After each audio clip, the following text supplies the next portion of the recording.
The Radio Wammo Breakfast. Issues of the day under T-Radar. T-Radar's with us, joining us from Wellington City today. Hello to you, T-Radar. Hello from sunny Wellington. Sunny Wellington. Is that ready to Well, leave from your house? Yeah, I say sunny, but I think it probably isn't. It was yesterday. Keep those blinds drawn and just keep the illusion. They do. real. You know, I've got one of those hotel rooms with the super dark blinds, and you can never quite tell whether it's day or night. You're locked away in this tiny little room, in the shade, in the shadows. No doubt you want to be locked away and hiding away from the marauding, knife-wielding youths out there. That's right. You know, government moves afoot to crack down on knife crime by banning the sale of knives to younger people. And I sort of saw that and thought, well, hang on, but how do you stop people getting access to knives? They're in the drawers of every single house in the country. Mm-hmm. I've even got knives in the drawer of my hotel room. So trying to stop people having access to knives seems to be like trying to stop people to have access to throwing glasses of water at each other. Or anything, I suppose. Or anything like shoes. that. Any form, firearms are obviously a little bit different, but knives, bloody hell. So yes, but a crackdown on knife crime, stronger penalties, all of that, because you don't want to get into trouble. You don't want to be a bit lippy with anyone these days in case they pull out a knife and give you a good sticking. Is it really that bad? I mean, it's not. We're not London level, are we? I mean, No. are we just creating this culture of fear by even talking about knife crime? Maybe we are. Maybe we've imported it and they've thought, here's a way to sort of continue to demonise the youth. They're all stabbing each other left, right and centre. But I haven't sort of suddenly noticed that people are pulling out knives and doing a bit of West Side Story with each other. It's sort of the classic, the knives out and the waltz around in a circle. Haven't seen that on the streets of Wellington recently, No. but maybe it's happening. But a knife apparently isn't the weapon of choice for the Prime Minister. He's got something else in mind. That's exactly right.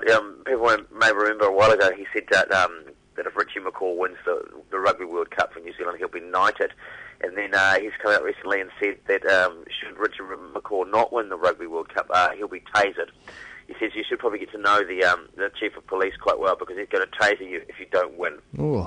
So I thought it was a wonderful kind of incentive. That's right up there with the Nigerian president. I think it was like it was looking at banning his soccer team from ever playing in the next 2 years. What if they didn't win? Yeah. Yes, well, they do take it quite seriously, don't they? And probably there'll be such a backlash against the All Blacks that they'll probably want a job other than being an All Black, and being the taser dude the police practice on probably would be, an acceptable position for them at that stage. The only acceptable time I would think tasering should be done. It shouldn't be done privately. It should be like the whole Roman gladiators type thing. There should be in the middle of the football field. Perhaps you could take on wild animals and tasers. That would be good. Just sort of there in the middle of Eden Park, because we've spent all this money on all of these stadiums, and if we're not sort of playing in them in the finals, then yes, public taserings of people who didn't go, like robbers. Yeah. Because apparently there's been a bit of sort of spate of bank robberies recently, and often being done not by sort of hardened criminals, but people who are suddenly going, oh God, it's all going pear-shaped, and I've got to go and do it. And there was been some sort of terrible ones where a guy took a taxi to hold up a bank, and then when it didn't go very well at all, he went, oh, mate, just take me to the police station. Took himself off to the police station and said, mate, I've just robbed a bank, it hasn't gone very well, so, no point running away with my $8.60 or whatever it was he got, and I'm giving myself up.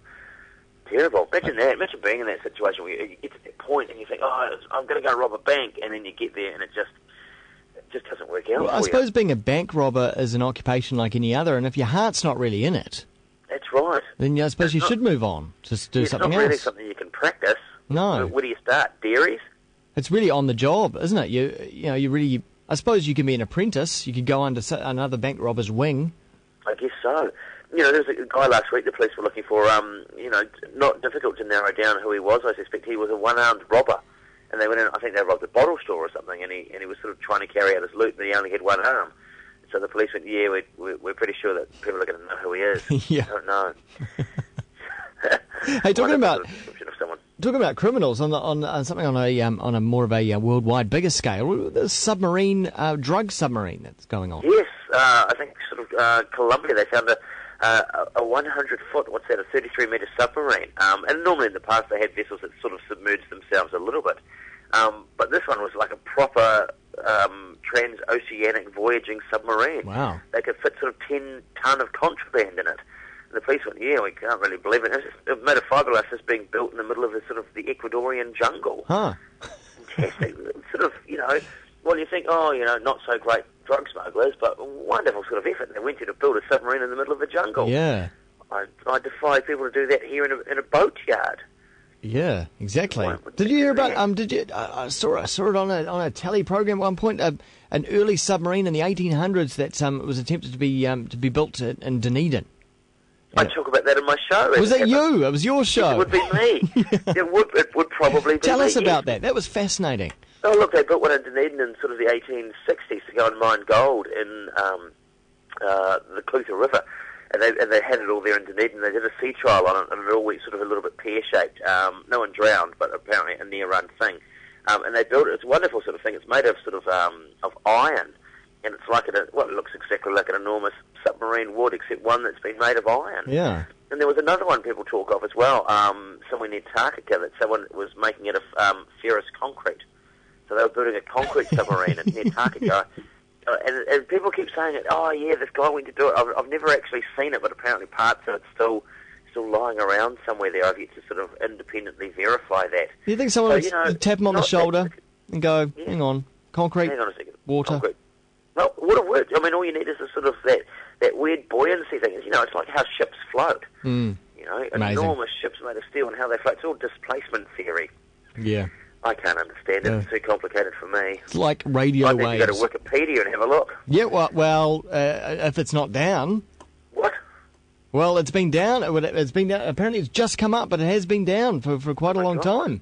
We would, if that had gone down for any longer, the world would have suffered a very bad case of the stupids. We just walked around scratching our heads, going, "Hang on, I knew that. I think I knew something at one point. It's gone." Yes, there was a time when I could answer any question I wanted by simply going online to a quasi-reputable source, but with it gone, good Lord, what will we do? How will we get our answers? I already, even at the thought of that, I suddenly felt a little bit more stupid than I had when I was comfortable that it was online. And apparently the world's knowledge database is only kept alive by a few fans and air conditioning. Isn't that, see how vulnerable we are? Yeah. Like, I keep saying this, people go, oh, the internet's the greatest thing in the world, and there's all this e-stuff and whatnot, and I go, yes, it's all very good until the power goes off. That's right. And then suddenly you can't turn your computer on, or if the power goes off at the other end and the fans go out, as clearly happened at Wikipedia, then, what happens then? Everything goes down. Well, before all we've got is an enormous amount of pornography. Yeah, that's all that'll be left, eh? A puddle of pornography. A puddle of pornography and cockroaches. That's the future of the world. Well, before someone extinguishes our light, we better go, T-Radar. We'll speak again next week. We will do. All right.